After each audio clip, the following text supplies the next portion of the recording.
Having explained what a communication plan is and moving on to why do we need a communication plan, let's move on to types of communication plans. Now, there are 4 factors that can help us distinguish among different kinds of communication planning. Some of these factors are the nature of the prevailing social image or images, the system perspective of planners, and the nature of communication goals for a given system, and lastly, the kinds of communication resources created, allocated, or used.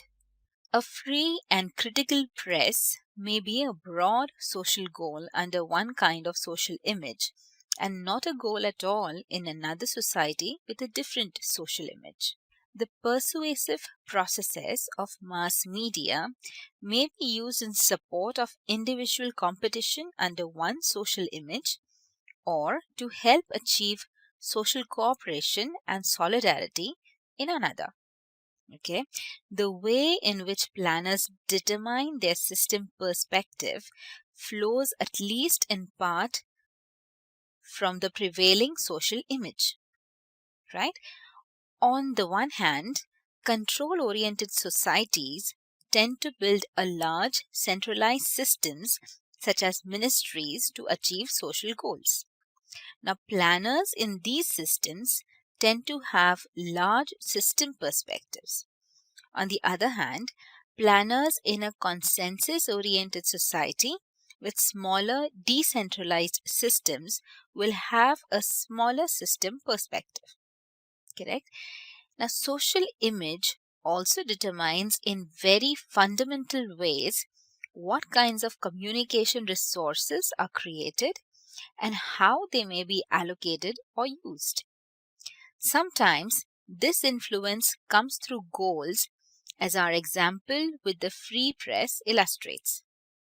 At other times, it comes more directly, as when a nation decides to establish a television system, in part at least to build the nation's image in the international arena.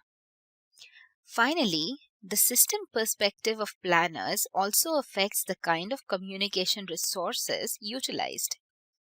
Planners at higher levels in society with larger perspective on more complex systems tend to have more control over or access to communication resources than those at lower levels with smaller perspectives on less complex systems.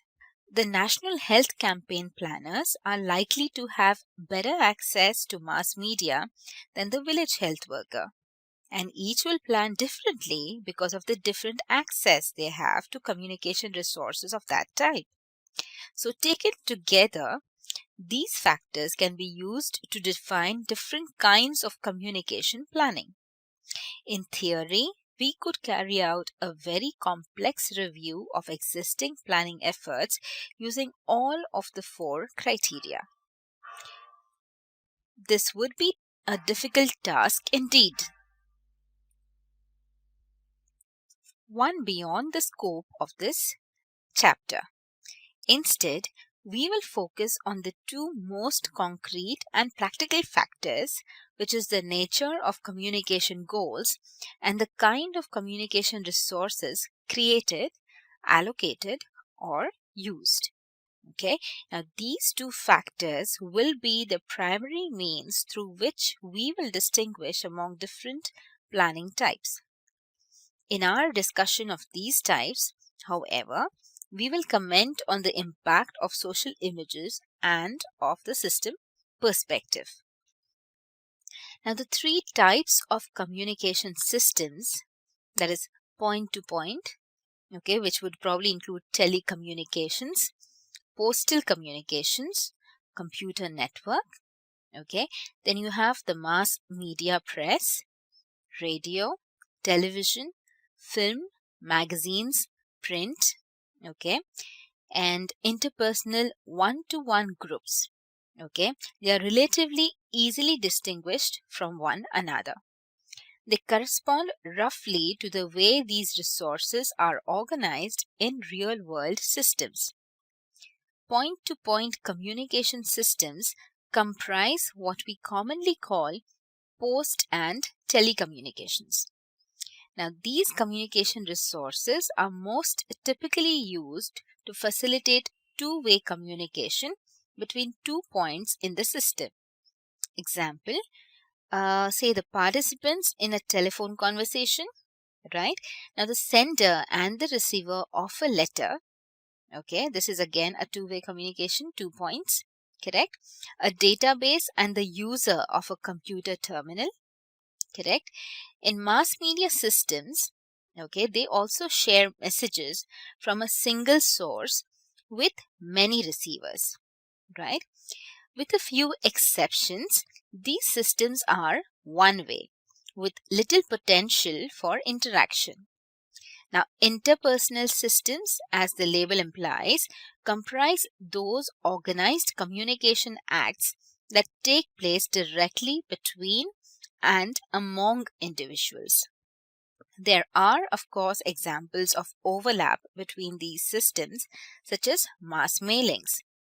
Now, another example is the radio or the telephone talk show, which combines mass, interpersonal, and telecommunications systems. The goal of communication, moreover, overlap to a considerable degree. Informing is part of the process of educating, and both are components of persuasion. Coordination, the process through which the actions of people inside and outside organizations are directed, involves elements of informing, educating, and persuading. Correct? Dialogue is the process through which interactive communication leads towards mutual understanding, though not necessarily agreement, okay, but between the participants in a communication act. So dialogue can and often does encompass all the communication functions listed in it. Okay. So the sixth function, which is entertainment, is the broadest of all, potentially incorporating all the other five functions. Despite this high degree of overlap, most planned communication has one or other of these functions as a primary goal. Now, there are, of course, many instances when planners will allocate the resources of a communication system to several functions. Sometimes these are integrated, as when a magazine seeks to inform, educate, and entertain. It is essential to note also that the same system resources are allocated in different ways to different functions. The essence of radio as a system resource, for example, is a broadcast spectrum with the technology needed to transmit and receive messages. This resource is used differently through different program designs and structures in achieving different functions. Now, a 10-second announcement of the weather information is a different pattern of resource, correct, utilization from a 25-minute instructional program for school children. The categories of communication goals have been chosen in part from communication theory and in part from the review of the purposes to which planned communication seems to be put in a number of countries. The theoretical base comes from the early work of Harold Laswell and later Wilbur Graham on the broad functions of communication in human society. Now, Laswell identified three primary functions. The first he called surveillance. This is the use of communication to understand and share information about the environment. In our matrix, we have used a more common term, that is inform. Okay. The second he called transmission, which refers to the broad function of transmission of culture and knowledge from generation to generation and from place to place. We have used the more common term educate. Yeah, that sounds simple, right? Now, the third function is that of coordination. Now, this refers to the use of communication to manage society. Here I have distinguished two components of this function in the set of goal categories. Okay, the first one being persuasion. Okay, the use of communication to bring about desired change in people, groups, and institutions.